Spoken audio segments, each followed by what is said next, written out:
नमस्कार दर्शक बंधु उत्कल 24 न्यूज को स्वागत करुछि संदीप्ता महंती। पर्यवेक्षकों निर्वाचनी समीक्षा बैठक नंबर अभियोग शुणाणी निमंते जारी कले निज मोबाइल नंबर। एककालीन साधारण निर्वाचन 2024 अवसर में आगामी मई 20 तारीख में बरगढ़ जिले में मतदान हेबो।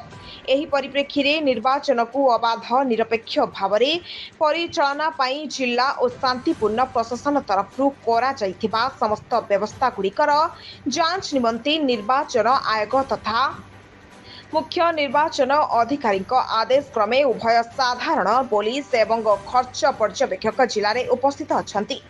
आज समस्त पर्यवेक्षक स्थानीय जिलापाल सम्मिलनी कक्ष आयोजित निर्वाचनी समीक्षा बैठक में जोगदे निर्वाचन कार्य नियोजित थिबा समस्त जिला स्तरीय अधिकारी नोडाल ऑफिसर निर्वाचन प्रस्तुतिर समीक्षा करथिले। लोकंक अभियोग शुणाणी निमंते निज मोबाइल नंबर जारी करिसेंती। निर्वाचन शेष जाए जिलार निर्वाचन निमंते आनुषंगिक व्यवस्था तथा निर्वाचनी खर्च बाबद कौनसी अभियोग पर्यवेक्षकों को तांको जोगाजोग नंबर किंबा निर्धारित स्थान एवं समय सीधा सड़क जणाई पारिबे। एतद व्यतीत निर्वाचन control room toll free number 1950 phone करी निजे अभियोग दाखल करि पारिबे।